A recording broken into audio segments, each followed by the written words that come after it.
మన రక్షకుడైన యేసుక్రీస్తు నామములో అందరికీ వందనాలండి. ఈరోజు దేవుని మాటలు గలతీలకు రాసిన పత్రిక 3వ అధ్యాయము 27వ వచనము. క్రీస్తులోనికి బాప్తిసం పొందిన మీరందరూ క్రీస్తును ధరించుకొని ఉన్నారు.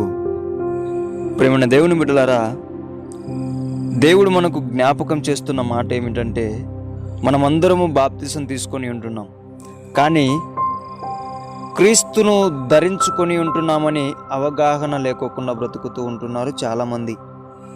అలాగుండకుండా బాప్తిసం తీసుకున్న నేను క్రీస్తును ధరించుకొని ఉంటున్నాను, నా జీవితాన్ని నూతనంగానే కొనసాగించాలి, కానీ పాత రోత జీవితంలా కొనసాగించకూడదని ఎవరు కూడా జ్ఞాపకం ఉంచుకోవడం లేదు.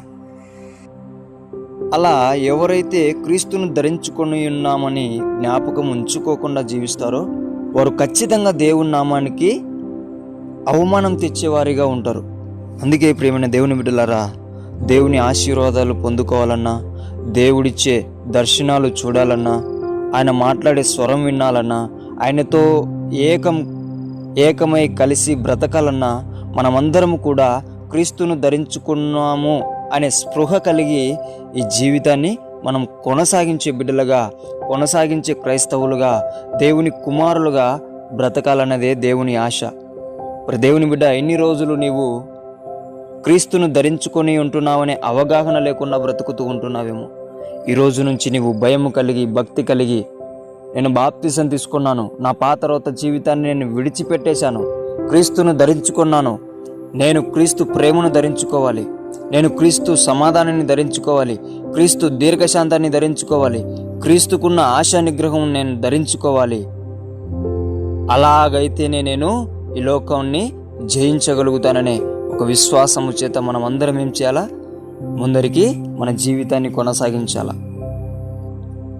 అప్పుడే మన జీవితానికి కూడా ఒక మంచి అర్థం అనేది ఉంటుంది. క్రీస్తుని ధరించుకొని ఉంటున్న నీవు దేవుని నామానికి ఎప్పుడు కూడా అవమానం తెచ్చే బిడ్డగా ఉండకోకుండా, క్రీస్తును ధరించుకున్న నీవు ఎల్లప్పుడూ కూడా నీ ద్వారా దేవుని నామానికి మహిమ తెచ్చే బిడ్డలుగా జీవించాలని దేవుని పేట మనవి చేసుకుంటున్నాను. దేవుడి మాటలను దీవించునుగాక. ప్రార్థించుకుందాం. యేసయ్యా, మీకు వందనాలు, స్తోత్రాలునైనా. నీ బిడ్డలు నిన్ను ధరించుకొని ఉంటున్నారని కూడా స్పృహ లేకుండా బ్రతుకుతున్న బిడ్డలకు నీ వాక్యం ద్వారా జ్ఞాపకం చేసినందుకే వందనాలయ్యా.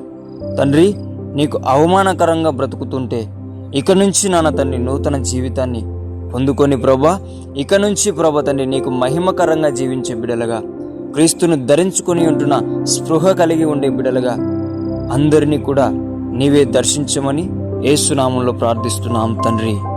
ఆమేన్.